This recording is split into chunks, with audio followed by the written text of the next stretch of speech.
Okay, hi, beautiful humans. I hope you can hear me well.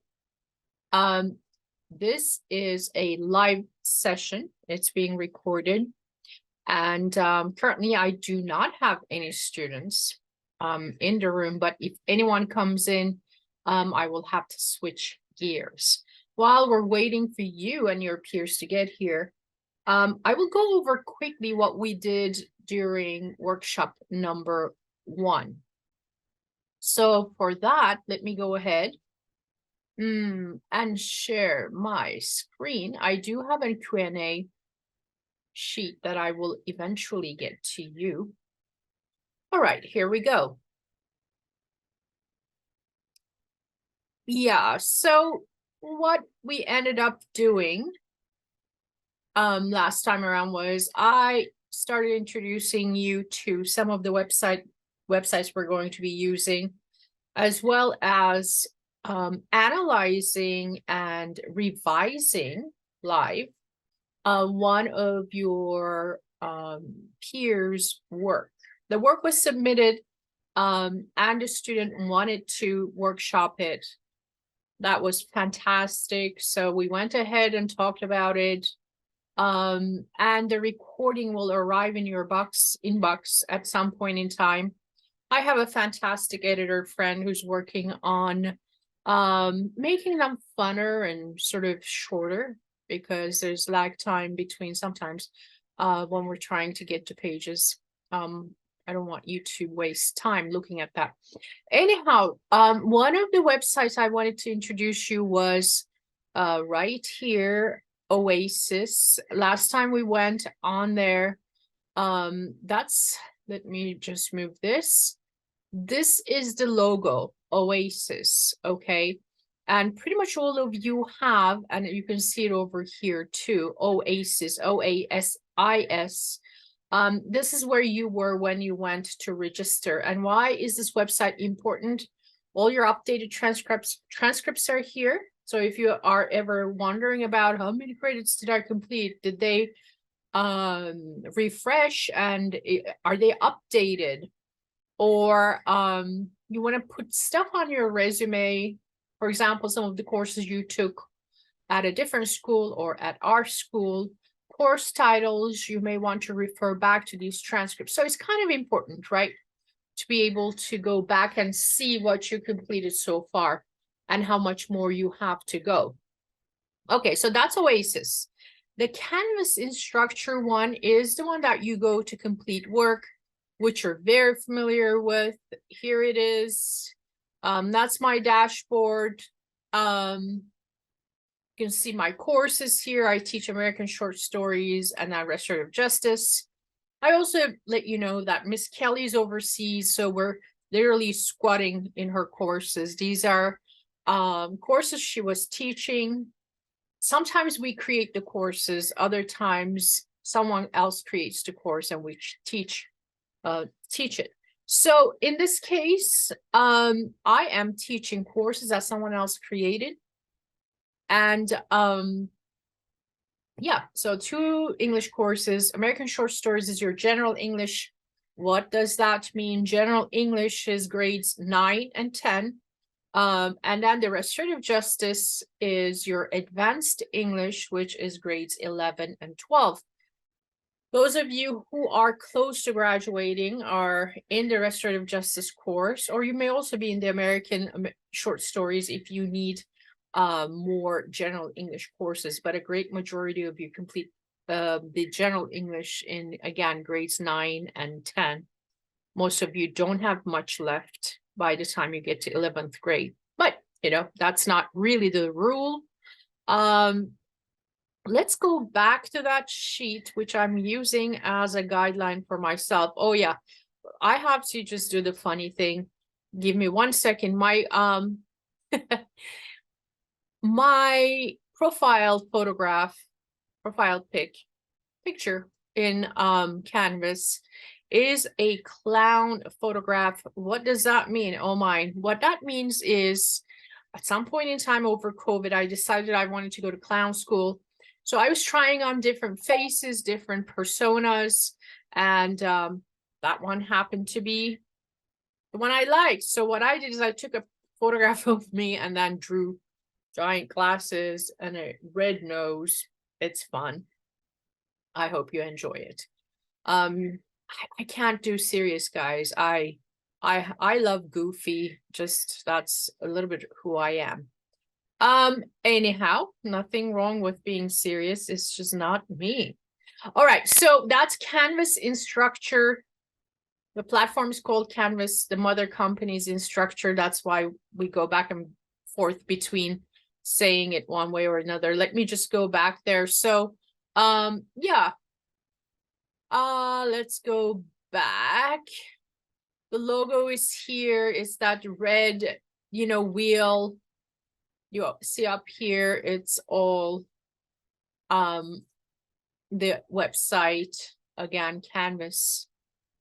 Yeah, so let's go back to our list before I start talking about something else again, which is I'm very good with that. I get distracted easily. Okay, so the other website, let's see, Google Suite, Gmail. Well, you all know about this. Let me just stop sharing here for a split second. I know all of you use Gmail. You have your personal. Oh, by the way, the aquarium in the back is the Red Sea, pretty much in Egypt, if I'm not mistaken, my geography, if it's not failing me.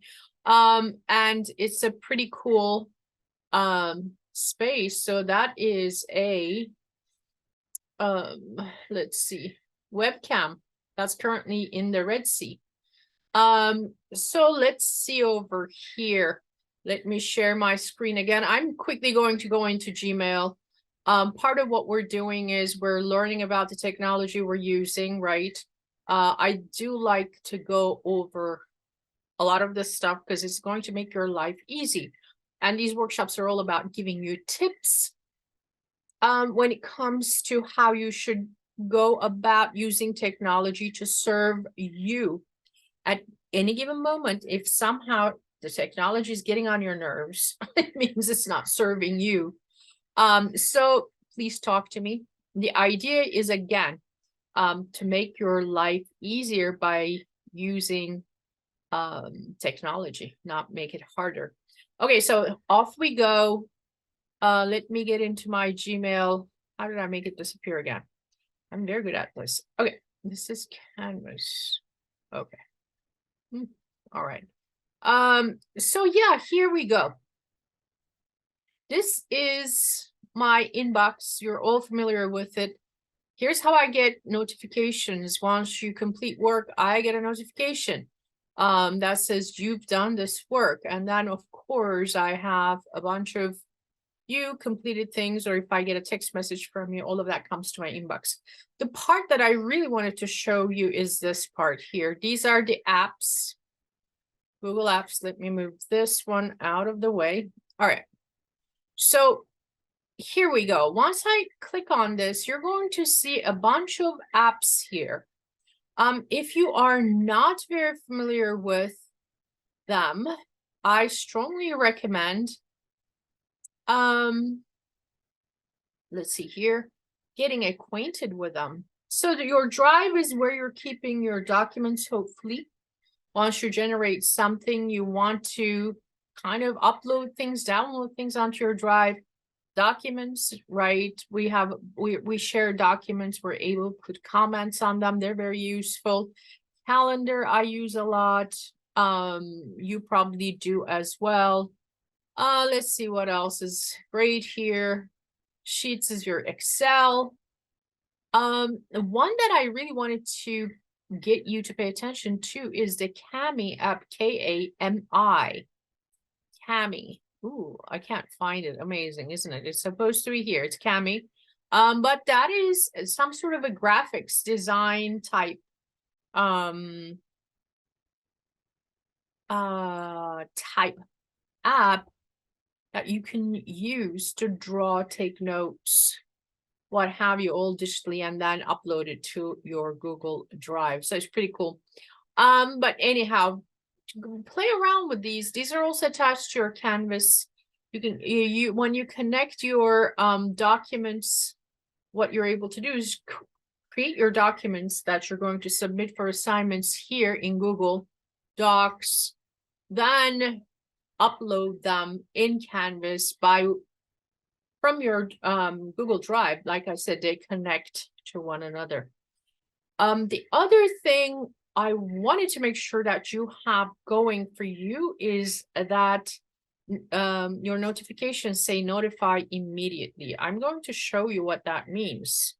Let me get out of this particular screen and then share a different one. Okay, so I'm going to go back into my Canvas account. I didn't want to forget about this one because this is kind of important. Settings is what I'm looking for. Oh, mine. Get me to my settings. Doesn't want to do that. All right, let's see here. Maybe this will get it to me. All right, settings right here. All right, so when you go to your settings, there is a part that will ask you when you want to be notified. Oh, and what you want to do is change everything to notify immediately. Yeah, let's see where that is. So these are just settings for particularly for the course. What I want to do is get to my settings from my profile right here. Yeah, okay. There we go. So these are my settings here. This is the part I wanted to show you. I'm getting there. I'm getting there. All right, no rush. That is the drive. Edit settings. Okay, let's see if this gets me anywhere. Clearly, I haven't looked at this in a minute here. Let's see. Immersive reader. This is interesting. Oh, no, underline links, disable. I'm not finding it. Oh, there it is. All right. It's on this menu here on the left-hand side. Go to notifications as a whole section by itself. So here you will see that for me, everything is, look here, notify immediately. What does that mean? As soon as you complete an assignment, I get a notification. As soon as you inbox me something on Canvas, I get a notification. Again, this is notifications for Canvas where the courses are uploaded. So I turned everything to notify immediately because I don't want to wait to know who has done work, who needs to get a little bit of like, oh, let's go back and do some work kind of email or text from me, which I don't mind doing because, hey, life happens. I'd like to check in with you guys once in a while. Yeah, so anyhow, this is where it is. For some reason, if you're not sure where this is, or if you don't have notify immediately, and by the way, why am I saying this? Because I leave comments for you so that you have time to revise your work, okay? If you ask me what that looks like, let me show you quickly. And I'm taking a minute here with technology because I do think it's very important that you know these tools. Okay, so this is our restorative justice course. All right, someone did work here. I'm going to click on that. Okay, so what happened is this student completed some work and I can write a comment here, right? So if I write a comment here, it's going to show up next to the assignment. And if you have your notify me immediately checked, it will drop in your inbox, student Gmail inbox. It's not going to go to your personal. Also keep that in mind. We do not communicate with you by way of your private Gmail account. We only communicate with you through the school Gmail account. It's a legal thing. That's the preference. So make sure you are checking your Gmail. Right here. Oh, that's interesting. Once I write the comment, it will drop in your inbox. It will say BG left a comment on assignment such and such. It will give you a link to click on. It will bring you right here and you'll be able to read the comment here. Sometimes my comment says, please add this, or please revise it according to, and then I have instructions for you, and then resubmit. I have a choice not to allow you to do that, right? I can say, sorry, this is not the best paper. Hopefully next one is going to be better. Here's some feedback. I don't think that's fair to you. So, but at the same time, I do not want to wait for 2 weeks for you to revise that work, because the skill set that you will acquire by revising what's in front of you is needed for the up and coming assignments. So you're really not benefiting from, you know, not getting this feedback in a timely manner. And having said that, I have to say, I'm way behind with grading. So if you're sitting around and thinking to yourself, hello, BG, you're talking about it like this, but hey, you haven't graded my papers within the last 3 weeks, maybe. I'm trying to grade a little bit here and there. It's not sequential. I know, my apologies. Hopefully by next week, I know next week, which is right before spring break, I hope to be caught up, at least to a degree. And that is routinely what happens. I am behind 2 to 4 weeks. Clearly, I'm discovering that because this is a brand new load for me and a brand new workflow. So keep that in mind. Here's another tip. Again, I'm giving these to you as a tip so you are able to navigate life based on this. For some reason, like the student in the last workshop, you're not sure how well you did. You're not sure if that is the way to go, especially with something like essay writing, right? You didn't write an essay in a long while. You're not sure if you're doing it right, even though there is a video that explains a little bit of essay writing, and you can find a lot online. It can get overwhelming. Just because we have a lot of resources out there that you can go Google and get to does not mean it's easy for you to learn things on your own. I totally understand that. I'm with you on that.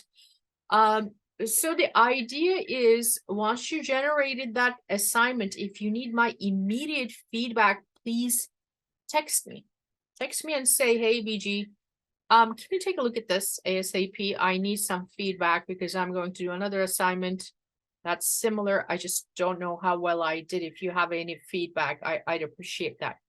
That is not a problem. I'd rather have you do that and jump onto the next assignment ASAP than have you wait around for 2 weeks until I get your assignment. It basically saves us time, right? Having said that, I do want us to learn how to calculate what your pacing should be. You should be knocking out 1 unit per week. That's how these courses are paced. What does that mean? You should be working over 2 hours every day. When I say should, these are all gauged according to a high schooler, someone who doesn't have other responsibilities, who is a minor. I know a lot of you are working, you're not a minor, you have responsibilities, you have kids, you have a job, you have family, many other responsibilities, and you're probably going through a lot, like a big number of us out there because of COVID. Everything is a little bit still odd. So what I mean by that is I don't expect you to do work 2 hours every single day, but you do have to engage in some academic activity daily. What do I mean by daily? Monday through Friday. Okay, you can work on the weekends. The platform is open 24/7. You can work anytime you'd like to. But what is academic activity? I also explained this in workshop 1. Here's another chance for me to do so. It means you and I having this conversation. So if you watch this video tomorrow or someday, on the day you watch this video, go ahead and send me a text. Say, BG, I watched the video. I would like to learn more about this particular concept you talked about, or this particular feature in Google, or the app Kami. You mentioned something like that. You didn't get a chance to find it, but I'd like to know more about it. Can we go over it? The fact that you reported to me that you watched the video, this is an hour-long video, gives you credit, number one. Number two, the fact that you actually are intrigued by some content tells me that you're a critical thinker, you thought something over, and you're utilizing that information. So it's not just comprehension, you understood the content, but also you're engaging. Engaging means being actively thinking about something, right? Generating ideas, thoughts around concepts. And critical thinking skills, we keep talking about that, is basically what we are trying to make sure you leave high school with. So that's engagement. That's academic engagement. You get a check mark for that day. If it's very substantial, I can give you even 2 days worth of attendance for that. So it all depends on how deep you and I go. We can be doing this by way of text. We can be doing this by way of email. We can be chatting by way of the inbox on Canvas. So the format does not matter how we do this, as long as we're in some sort of communication. That you know, the nature of it, the communication has to be academic. So you can't just come in and say, hey, BG, give me some attendance, right? That is not going to work. But yeah, we can exchange, and that gives you attendance, and that's called progress. Let me differentiate between those two as well. If you come into the platform, Canvas, look at a few pages and get out, you're not progressing. You're maybe reading a few things, you're not engaging. Engaging is writing, generating thoughts, critically thinking about something. It takes a minute. So breezing through, clicking on web pages does not give you progress, right? Because you didn't do any assignments, you're not moving forward. That's not progress. So be mindful of that. There will be days when you're going to do that, and that's okay. But if you continually do that and you're still on assignment 4.1 for 2 weeks in a row, then you're really not progressing, right? So gauge it this way: every other day, try to accomplish something. Just demonstrate some learning to me every other day at least. If you don't have that much time, if you show it every day, complete one assignment, show me, demonstrate that you learned something that day, fantastic. Okay, this is a lot of talking heads. I talked a lot again. So this is technology, bit of it. I'm going to go in here. What is Zoom? Kami, I tried to show you. Somehow it's not trying to open, so I'll get back to it at a different workshop. How many workshops? 10. This is number 2. Next week, Tuesday. By the time you get this video, it won't be next week, Tuesday. It will be the week prior to spring break. Regardless, I'm going to do one more on Tuesday. So there are going to be a total of 10 of these workshops. And the hope is that you have some familiarity and you're learning a little bit here and there about how we do things. Okay, fantastic. And grab some tips moving forward. One important thing I wanted us to take a look. Oh, this is really important.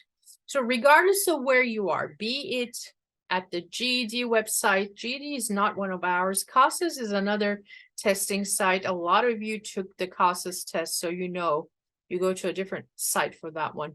But regardless, if you come across a glitch, do not keep trying to overwrite it, figure it out, and get frustrated. Sometimes links break down. Sometimes there is a glitch and you can do absolutely nothing about it. So if you try something twice and three times, for example, you want to make a submission and the submit button is not working for you on Canvas. You have it ready, you want to get it to me. perfectly fine. Copy it from Canvas, put it in an email, send it to me by way of Gmail, or inbox it through Canvas. Make sure you jot down which assignment it is. So find creative ways of, getting around difficulties. Receive everything on Canvas, but somehow once in a while, like, it just doesn't work that way, and it's fine to somehow get it to me. Okay, let's see. Yeah, the websites are open 24/7, so there's no reason for you to get frustrated or feel like you have to do work at a particular time. You do not have to. Okay, so Canvas, higher grades, what constitutes successful academic engagement? We kind of talked a little bit about it. Oh yeah, who's Miss Kelly? Miss Kelly's overseas. And again, we're squatting in her space until she gets back. All right, what is my educational philosophy? I'm going to just really not go into these more philosophical, rather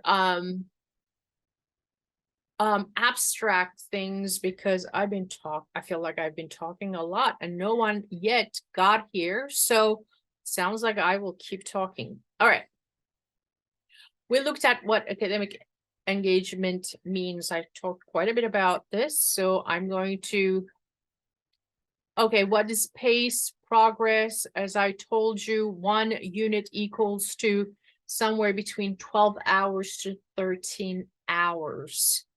And you're wondering how fast am I supposed to finish this? As fast as you'd like, or as slow as you'd like. But if you start getting very slow, like I said, you're looking at pages and you're not submitting any assignments, I'm going to warn you about that, because the idea is that you do complete work and you demonstrate learning. Also, we do have a website where you can boost your English skills. If that is something you want to do, just let me know. And it is this one here. I'll show you. Aztec. So you can take math here, you can take English, social sciences, science, if you need to brush up on something on your own.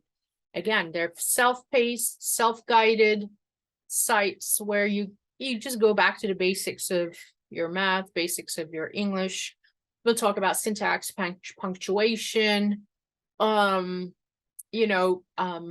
the good stuff that you may want to, again, do a refresher on. I'm very happy to get you in those places. It doesn't take much of an effort. Just let me know if you're like, I'm not sure, can I? Yes, and you can do it simultaneously. You don't have to wait to finish one course to go on to another one, but that's a conversation you and I have to have and line things up. Okay, so let's see where we are. Oh yeah, healthy progress. Again, talk to me if you're not sure what this means. How long will it take? Depends on your pace, right? We said, what if I can't complete work on my own? Ooh, this is great. So this is Los Angeles Public Library System has online tutoring. Let me see. It's already had it open somehow over here. That is the college one. I'm again, like I said, I'm sending you this list of amazing. Okay, so I'll get this to you, but if you go to Los Angeles Public Library, they have online tutoring. It's free.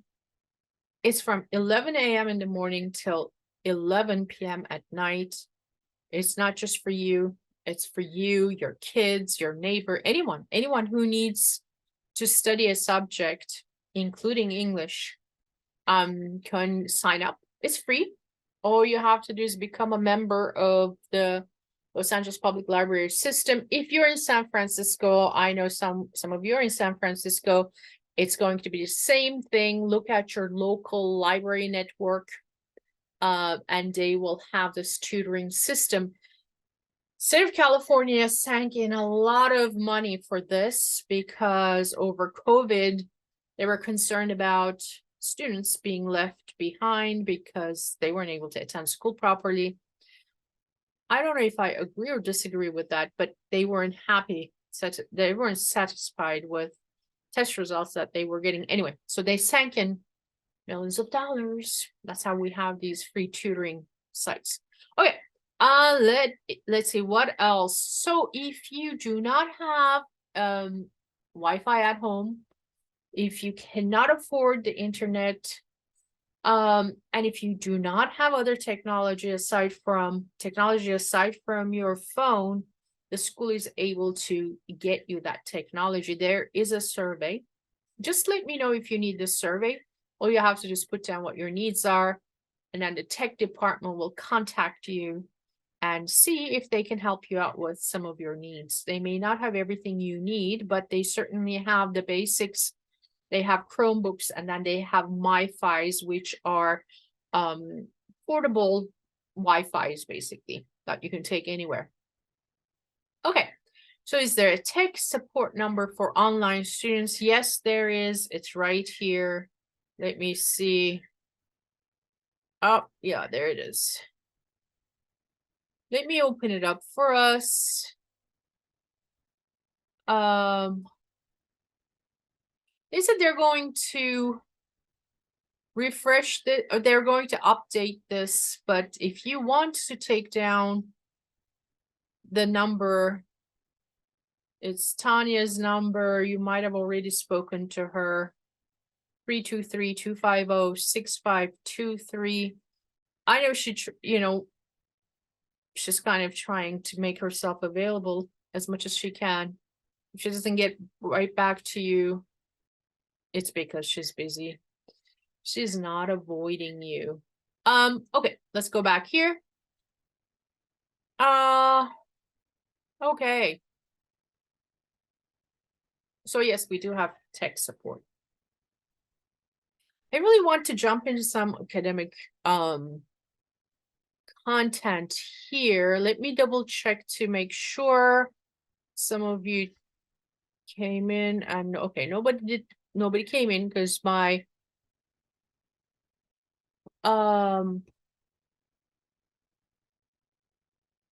my Zoom account sends me a notification if any of you are in my waiting room. Okay. When do you grade? Oof. Again, I feel so guilty about this. I try to grade as soon as you submit, but sometimes it doesn't work that way. I'm trying to get better. I promise. What if you can't score a passing grade? We'll work with you so that you can eventually score a passing grade. Like I said, if it's because your English levels are not up to par, I may just give you some booster lessons on Aztec, which will up your skill set, in which case your levels will go up, and then you can easily do things on your own. It doesn't mean you will never need help. Yes, you will. All of us do need help. That's why we're here. Okay. So what happens if I don't engage for 5 to 10 days? We will withdraw you. There is a wait list. And they don't, I mean, that's not what we'd like to do. I'd like to keep all of you until you're done with my course, but if you're not showing up, there's not much I can do about it, right? You have to have academic engagement, and you have to be communicating with me. All right, let's see. How can I learn about college options? Well, here it is, California Colleges EDU. Let's see here. I had it up right here. This is a one-stop shop from what I learned. Here it comes. There it is. So you're able to, it's a free all-access path to bright future. Students find your path, build knowledge, parents, educators, students. Yeah, it's pretty cool. One-stop shop. And again, all of this can get overwhelming. Let me know if you need assistance with this. I'm very happy to assist you with it. Here's another thing. If you need bus tokens, housing, jobs, and other services, counseling, right? We have some resources, and if you ever feel like, hey, I need this, is there a way? Let me know what it is, and then we'll see if we can provide that for you. Yes, you have to use your Gmail account. That's the question. Do I have to use my Gmail account? Yes. So finally, we're at the academic portion of this. So we looked at some technology again. Why are we looking at technology? I wanted to give you some tips so that you use technology to benefit you. And technology is not something that aggravates you, frustrates you. That's the last thing we need, right? You come home from work, you're dealt with kids, you finally had some food in you, you're sitting down, and all of a sudden something is not working. Again, try it once or twice. Do not keep pushing it. Drop me a line, say, hey, I'm having a glitch here. Sometimes I'm right here. I can hear the jingle of your phone or text, and I may be even able to help you out. And I mean, the most rational thing is also, if you can't submit through Canvas, just submit it through email. Just it's an exception to the rule. We usually don't want you to do that. But again, I'd rather not get you frustrated with the tools. Okay. Let's take a look at this again. What is a complex text? How can I access it? So accessing text means having the skill set to sort of enter into the realm, enter into the world that the text is trying to create. It's the same thing when you read Black Cat in the short stories, and also any of the articles or videos that are posted in Restorative Justice. It is you being able to walk into a text, not literally walk into, but figuratively speaking, and knowing your way around it. And I know these sound so abstract, and they are. So I'm going to go ahead and pull up something for us to take a look at. And it's going to be from your, okay. I want to make sure you're seeing what I'm seeing. Okay. So give me a second while I make sure you and I are looking at the same screen, because this is a longish text. Okay, good. All right. This is what we needed. All right, off we go. This is fantastic. So what is restorative justice? I mean, again, as you can tell, this is going to be an academic text, right? It's going to define what restorative justice is. It says it. What is restorative justice? You have it right here. Okay, cool. So now you know you have an expectation. You create an expectation for yourself. You're reading to discover what restorative justice is. According to whom? According to this particular author. Who is this particular author? Do we know? I don't know. Let's take a look. I'm looking for the name of the author. I do not see it. It's a briefing paper, so usually there's more than one author. And if it's a briefing paper, yeah, it's published at the beginning of the whole stack. So we're not seeing it. This is just pages. If I designed this course, I would have included their names. Anytime you borrow a text, an ideas, you have to rephrase in your own words, but do reference that author. It's a lot of work to create ideas and then to craft them into sentences and then to get them published on paper. Do your diligence, give them some credit. Yeah, they do deserve credit. So say, according to the paper published by the briefing published by the Center for Justice and Reconciliation at Prison Fellowship International. That's all you have to do. We don't know the author, but according to this briefing, this paper, that's how you would refer to this when you are generating your own paragraph, reflecting on it, or writing an assignment based on this paper. Okay, so let's take a look. It's paper 1. That means there's probably a paper 2, 3, 4, 5, 6, possibly. All right, let's take a look at the structure. This is another really important thing. Okay, breathe. Now, you know the title. It's going to be longish. You can see, right? Look at this. Yeah, it's a few pages. Yes. That's a rubric. Yeah, breathe through it.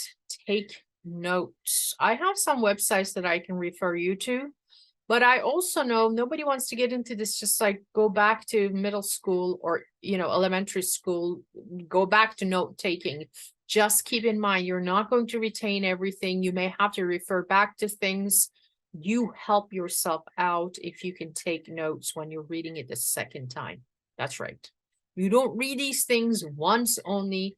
They are thick, complex papers. There's sophisticated ideas in them. There are brand new terminology. There's a lot going on with these texts. Don't try to swallow it at one go.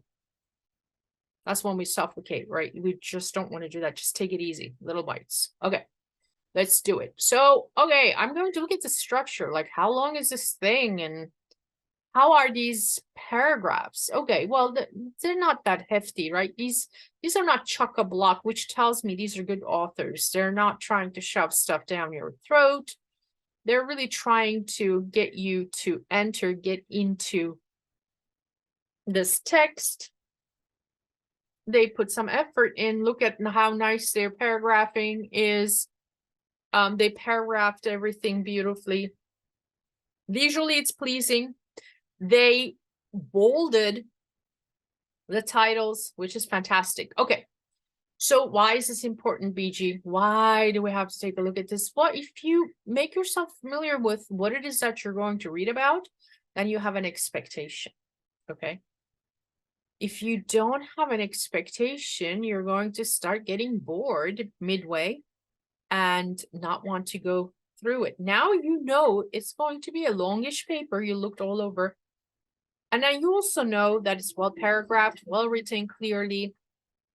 And you know who did it, who put it together. So it's just interesting to have these bits of information before you start reading something. Okay, so Restorative Justice Briefing paper, that's page number. I thought it's paper -1, but that's just a page number. So this is page 1 of the Restorative Justice Briefing paper. Page 1. All right, here we go. Restorative justice is, that's how we start defining something, right? X is, Y is, if we take math, restorative justice is a new movement. Now, because it's a new movement, I hate doing this. I'm being a grammar Nazi here, but the J has to be capitalized and it's okay. Okay, so if it's the name of a movement, right? It's a private name. With private names, you always capitalize every single word in that. It's sometimes a phrase. So restorative justice is 2 words. If it's the name of the movement, if it's that particular approach, then it's a private word, it's a private terminology. What we do is we capitalize R is capital, J is capital. Okay. Restorative justice is a new movement. Let's see. When they say new, let's see what year this was published. May 2005. I mean, it's new to whom? Westerners, right? At this point in time, you already read the history that tribes have been using this for thousands of years. So there's nothing really new about it. But as a movement, as a contemporary movement, it is new. Amongst contemporary movements, it's a new one. So it is in the fields of victimology and criminology. That's interesting. If you didn't know there were such fields, there you have it. You just learned something very valuable To tell you the truth, I have not heard of the term victimology prior to reading this paper. So this is the kind of juicy nuggets, the golden nuggets that you find. And then I am usually compelled to go ahead and Google these right away because I'm like, what could that possibly mean? I've never heard of it. How come? Criminology, we know what that is. That's kind of all watch detective shows. Victimology, I did not hear again until this paper. Okay. So it defined it. Restorative justice is a new movement in the fields of victimology and criminology. Is this a full description? Absolutely not. It just told us that it's a new movement, and it was a new movement in what year? May 2005. This is what I mean when I say engage, academic engagement, right? When we're engaging with text, we're not just looking, reading, and going, oh, okay, yeah, okay, yes, okay. No, we're asking this question, when could this be a new movement? And then we're finding when the paper was published, so we know it was 2005. It was a new movement then. Acknowledging that crime, period. So this is one thought, one idea, period. It's going to tell us more. Acknowledging that crime causes injury to people and communities. It insists that justice repair those injuries and that the parties be permitted to participate in that process. Okay.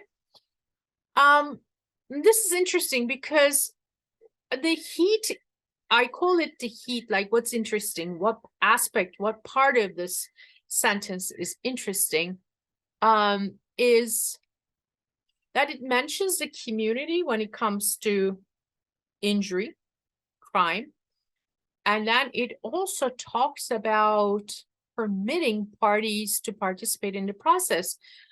Because when we come from the traditional retributive justice background, we never think about this, like how much participation does the community have? How much is the victim participating in the process of justice? How much is the perpetuator is able to participate in the process? These things don't occur to us. So this is very valuable to think about it, right? Oh, interesting. We'll take a little sip. Okay, this is my aquarium. It has a lot of interesting things in it. I joked about it being an aquarium. It's just a drink. That's the clown in me. Okay, so let's go back. They become central to the criminal justice process with governmental and legal professionals serving as facilitators of a system that aims at offender accountability, reparation to the victim, and full participation by the victim, offender, and community. Again, where's the heat? Where's the most important juicy thing about this sentence that's brand new to me, to the person that I am, who grew up only with retributive justice because I didn't know about restorative justice as a kid? Where's the juicy nugget, the golden thing in this sentence? Let's take a look at it. They become central to the criminal justice process, meaning these parties, people who have the stakes, the stakeholders, are the center, not the system itself, not the judge, not the attorneys, not the PD, public defender, not the Constitution, the rules, regulations, but rather each individual has a pivotal role in the restorative justice process. Okay. That's very interesting. Again, retributive or traditional justice is not going to actually allow this much participation, especially not to the offender. Okay, the restorative process of involving all parties and an M dash, that longish one is called an M dash. often in face-to-face meetings, this is just dash between the face-to-face, right? Often in face-to-face meetings is a powerful way of addressing not only the material and physical injuries caused by crime, but the social, psychological, and relational injuries as well. So, I usually like to create a graphic. If I created a graphic or if I made a list of vocabulary words that this definition is sort of mentioning that are new, again, those nuggets, the juicy bits, I would be using everybody is a player, everybody's accountable, have to be accountable, including the community and all stakeholders. And it's not about the system itself, it's about the individuals that are, again, involved. And what else would I put in there? And then it's there to heal, right? What's hurt. Make amends so that the relationships that got hurt or harmed by actions done by the perpetrators in this case, I personally feel odd calling someone a criminal. It's just a very traditional way of approaching it. So the person who behaved that in a manner that hurt other people and the community, all of them are part of the process. Everyone has a say. They all get to speak.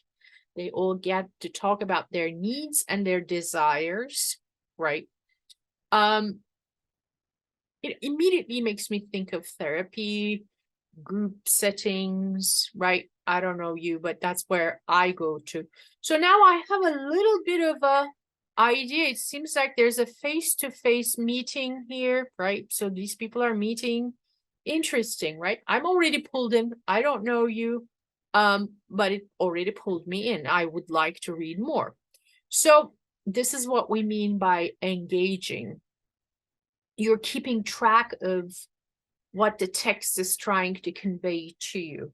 You're keeping track of what's new to you.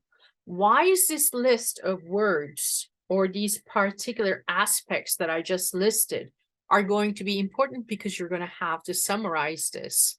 It's one of the assignments that's coming up. And this is my biggest tip to you. And we're getting to the end of this workshop. We'll take a look at these again. We have 10 of these workshops.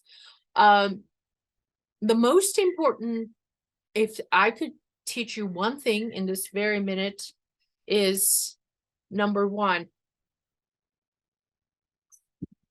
breathe. 2, talk to the text. Talk as you're looking through it. What is this title all about? Who wrote this?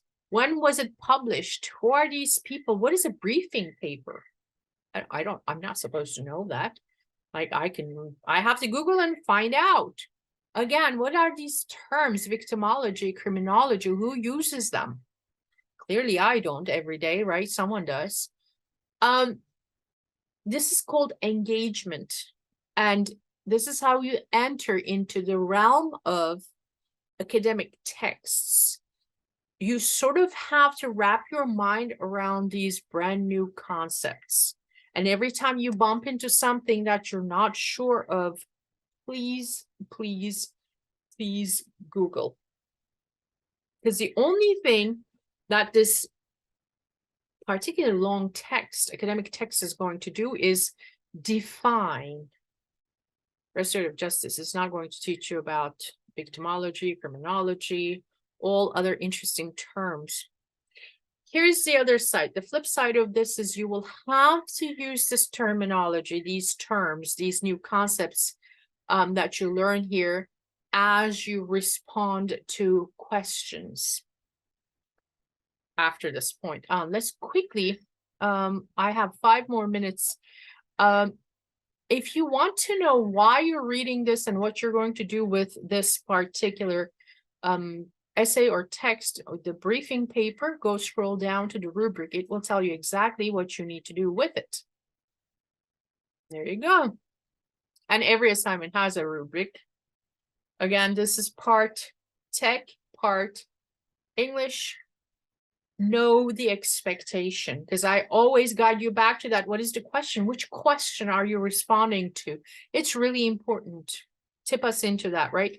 But again, this is when you're writing. And why did I just go back to writing from reading and understanding is because I want you to keep track of the terms and concepts. And that's the stuff that you're going to take notes on a piece of paper or on a Google Doc. If you like taking notes, I sometimes email stuff to myself.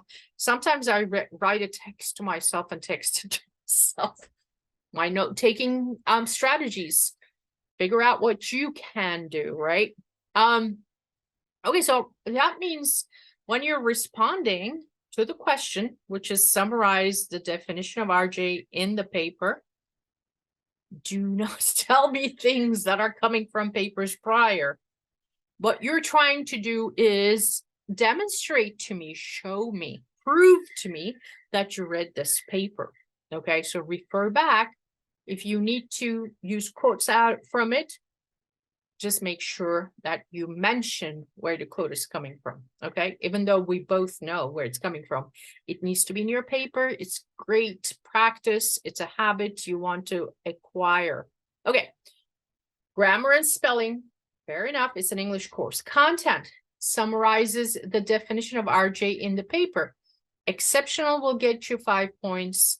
Needs improvement is 3 points. Unacceptable, 0 points, right? So I'm also going to look at how you're supporting your points.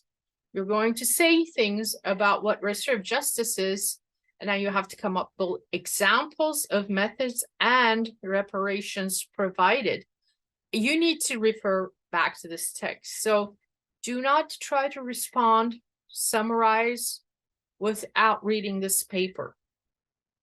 Again, you're demonstrating. All you need to do is make sure I gather, I understand, I can see, and I'm convinced that you read this, right? It is not because you have to prove that. It's just, there's no point in doing this assignment unless you read it.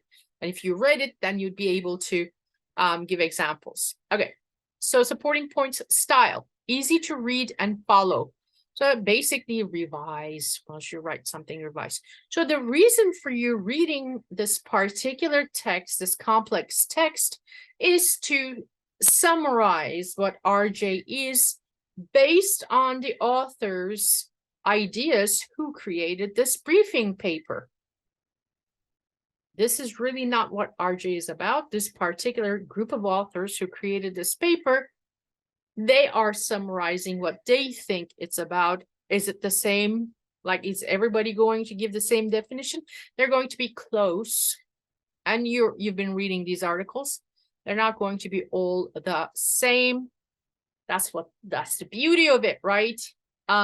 Each author has a take on it. It's the same concept. They have a different take on it. A little bit different again. It's not completely different. Yeah,